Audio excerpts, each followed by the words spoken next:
Auspicious greetings to all my friends. Welcome to the Sunday check-in session, a half hour of Dharma, reflection, and community connections.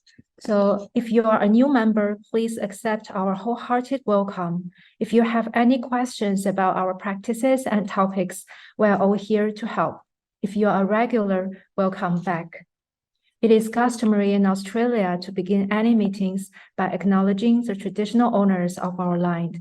So in the spirit of reconciliation, I'd like to acknowledge the traditional custodians of the land on which we work, study, and reside, the Wadi people of the Darwo Nation, and pay my respects to elders past, present, and emerging. I also pay my respects to the traditional custodians on the various lands on which you all are. The check-in session has been developed by our communities of practice team and the entire community. This session aimed to develop a reflective practice in response to changes. Guided by humanistic Buddhism, we'd like to cultivate our practices and build memorable friendships. Today, we are delighted to welcome Joey to share with us his personal journey of initial resistance to coming to embrace the teachings of an important figure in Buddhism, the Amitabha Buddha. Auspicious greetings to everyone. Welcome to a two-part series where we will have a brief introduction to Amitabha Buddha and as well as my humble engagement with this amazing Buddha. I'll be sharing my personal cultivation journey with Amitabha Buddha and how and why I've decided to challenge myself with taking on the vows of this Buddha as mine too, not forgetting moments where I ran out of energy for them. I must emphasize right from the start that I do not have any intention of trying to compare this practice against others, but purely sharing how it has benefited me and how some insights from Amitabha Buddha and his vows could be beneficial to humanity as a whole. I also wish to reiterate my appreciation to the diverse teachings of the Buddha and how such a diversity should be embraced and welcomed in view of the varied karmic inclinations of all sentient beings. So before we continue, let's kick off with our check-in session. So position yourself comfortably and then gently close your eyes. We will first do a scan through our bodies, taking deep breaths in and out to relax any tensed portions. Like a car engine, we need to dedicate time to check and service our bodies regularly so that it can continue for a longer journey. So breathe in and out as you scan through your body and relax any tensed parts of your body.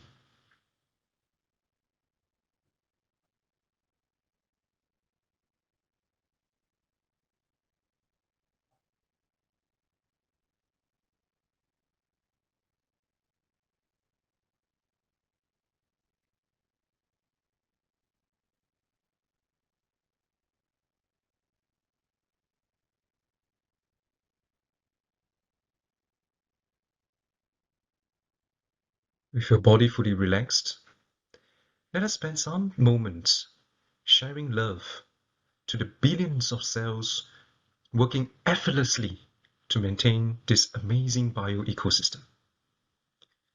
Let's visualize yourself hugging these cells, the white blood cells, the red blood cells, our different organs comprising of tissues and cells coming together. Whisper a gentle thank you. Whisper to them, it's good to have you. Whisper to them, I might have overworked you lately. I'm sorry.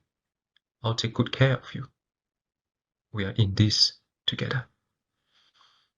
And let us stay in this gratitude-filled body for a moment.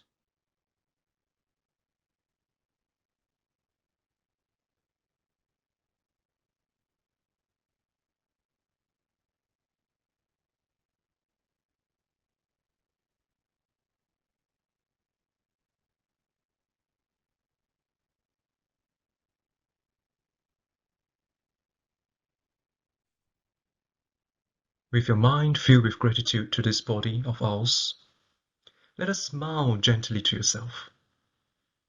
Scientifically, we know that smiling releases useful hormones which will help us to calibrate our body and emotions better.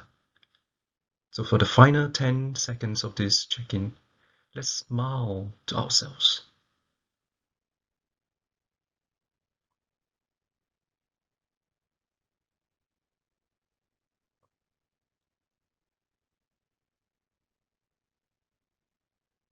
Whenever you are ready, gently open your eyes.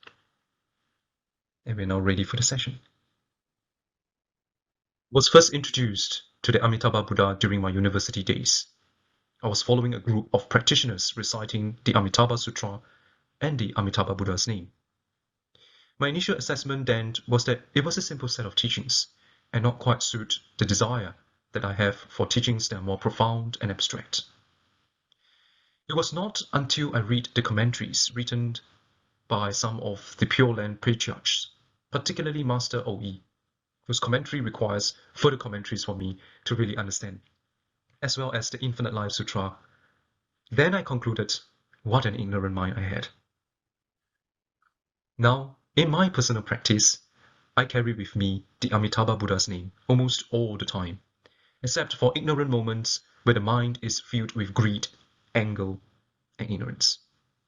It took me around at least 5 to probably 10 years to develop this habit, where I deliberately recall the Buddha's name whenever some unwholesome or even wholesome triggers arise within me. Unwholesome triggers, I'll recite the Buddha's name to subdue and release them.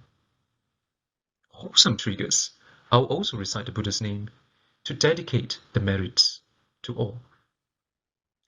For moments where one is, for me, when I'm unclear if it is wholesome or unwholesome, we recite the Buddha's name with the hope that any ignorant thoughts, words, and actions did not harm anyone. And if so, I'm very sorry. Reciting the Buddha's name reminds me to be awakened. And awakening to me is not about attaining some superpowers or special wisdom, but it's about how many time moments are filled with wholesome thoughts, words, and actions. This is consistent with the core principle in such a practice. In Mandarin it reads, 一念相应,一念佛. 念念相应,念念佛. Loosely translated in English, it means a moment of resonance with the Buddha or awakening qualities of a Buddha is a moment of attaining Buddhahood. Continuous moments of resonating with the Buddha or the awakening qualities of the Buddha will give us continuous moments of attaining Buddhahood. Apart from managing such day-to-day thought moments, I do spend pockets of time, not too long, 10 to 15 minutes a day, meditating on the Buddha's name. And such meditation periods encouraged me to contemplate on the meaning of Amitabha. From the Amitabha Sutra, we can see that Amitabha Buddha means infinite life and infinite light. Infinite life symbolizes infinite merit. People always associate long life with one who had cultivated an abundance of merits. Infinite light symbolizes infinite wisdom, as light brightens up our dark moments. And just like sunlight is the source of all food in this ecosystem, this infinite light is the source of our wisdom as we walk through our individual and collective life journeys. So for me personally, reciting the infinite life and infinite light Buddha broadens my mind and heart.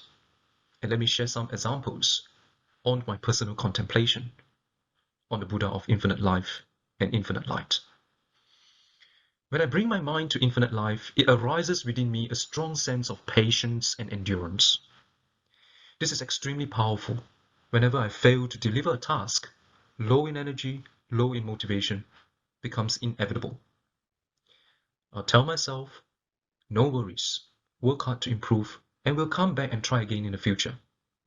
Maybe not in this life, but if I slowly improve, there will be an opportunity for me to contribute in the future. I just got to be patient in planting the right seeds. And some of the seeds, or in fact most of the seeds, is about improving myself. Lamenting about things is not going to help. In a second example of my contemplation is a direct opposite. That's where I got a time to do something good, but laziness kicks in. The mind starts to create excuses. And since I have infinite life, why bother rushing?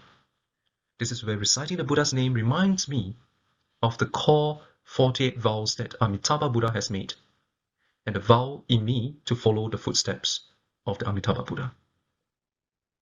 Upon that contemplation, the mind will say, oh man, no time to waste. 48 vows are like climbing infinite number of Mount Everests. Sometimes I felt stupid or regretted the words that I've said, the things that I've done. For those moments, I try to reflect and heal myself in the infinite light of the Amitabha Buddha.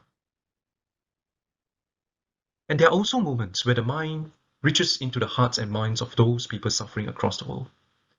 Images on the social media, on the mass media. This is where visualization of the infinite light shining forth and bring a moment of gentle warmth and peace to them will arise within the mind. Concept of infinity doesn't scare me. You can see how I've used it to improve the contemplation of the mind.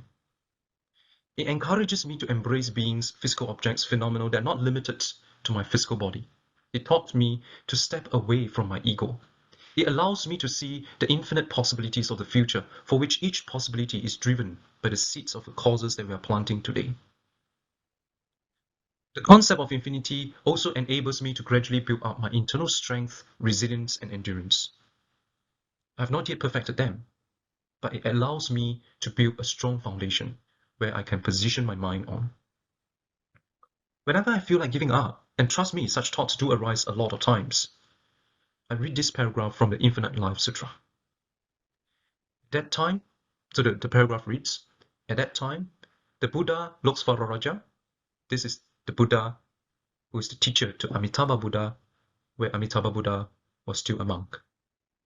Recognized the Bhikshu Dhammacaras, which is the name of Amitabha Buddha when he's still a monk, noble and high aspirations, and taught him as follows. If, for example, one keeps on bailing water out of a great ocean with a pinned measure, one will be able to reach the bottom after many culprits, many long time, and then obtain rare treasures. Likewise, if one sincerely, diligently, and unceasingly seeks the way, one will be able to reach one's destination. What vow is there which cannot be fulfilled?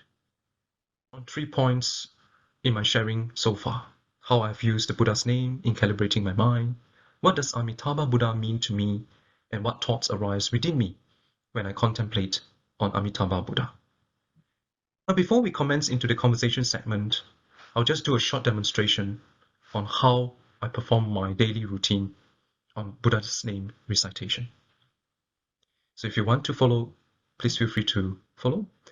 Or not, you can just, it will be a short moment, 30 seconds before we commence the conversations.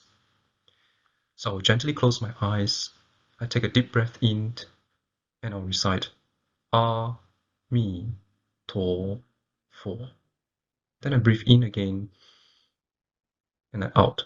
A, Mi, To, Fo. I'll do so for 10 times. I'll use my fingers to track the number of times in a 10 times cycle, and I'll just continue until my timer rings.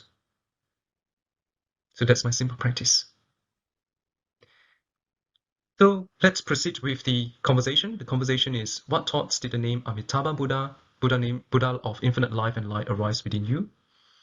And how do you think such thoughts could be useful to you and others? Thank you.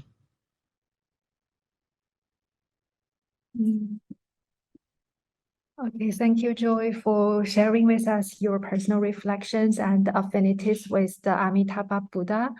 And now Joy is invited us to contemplate on the following question. What thoughts did the name Amitabha Buddha, Buddha of infinite light and life, arise within you, and how do you think such thoughts will be useful to you and others? Now we will be placed in groups of 3 to 4 to share and discuss. In the discussion, we recommend you spend some time getting to know each other and then discussing our questions. There will be some Zoom notifications to guide you, but feel free to let the flow of your discussions guide you. Our sessions are guided by metta, which is unconditional love and kindness for all sentient beings. Let's use these breakout sessions to express and receive loving kindness to and from one another, and take time to pause, share, and listen. We'll also ask you to share some of your findings with the larger group at the end of the breakout room discussion. Now let's go to our breakout room for rich and nourishing discussions. See you all back in 10 minutes. Okay, welcome back, everyone. I wish that you all enjoyed your breakout room discussions. So if you have any comments, please feel free to just tap into the chat box. And our poster team will then later design the poster. So in our breakout room discussion, we have Stephen, Amy, and Joanne, and we discussed about the meaning of the Amitabha, the infinite light. And we say that sometimes we all have the darkness within ourselves. That's when the Amitabha Buddha, that's when we chant the name of the Amitabha Buddha to dispel the darkness or the delusion within ourselves. Some of the participants said that they are not quite familiar with the character of Amitabha. So they Google them and do the Wikipedia thing. So in the chat box, and we see that question 1 is purify and refocus the mind like a water purifier, filtering the dirt, worries, sorrows, delusion, and turns as purified water, clean, pure, and of the mind. Okay, keep writing in the chat box. I'm gonna close the session first, and then we will have our Euro plenary session. Okay, thank you, everyone. We really hope the check-in session was helpful to you, and we hope you experienced the unconditional love and compassion of this community. But for anyone who might be experiencing a greater need than what today could meet, please don't hesitate to get in touch with us. And you can also reach out to the professional organizations on the screen. So next week, Joy will bring us with a brief introduction to the 48 vows of the Amitabha Buddha. So we will have a deeper understanding about this Buddha and his great vows. So please join us if you have time. As we check out today, let's recite the dedication of merits together to send love and compassion to whoever is in need.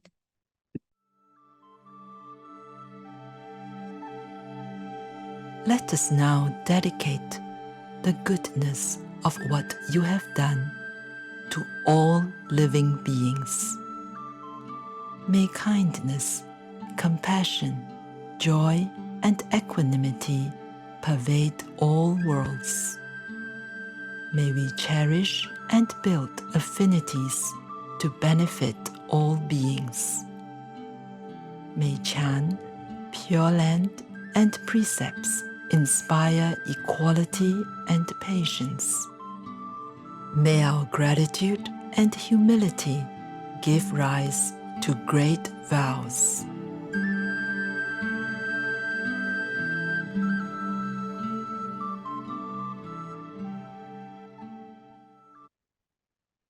So thank you, Joy, for your time and generous sharing with us today. And thank you, Joel, for being our IT master behind the scenes. And thank you, everyone, for joining us.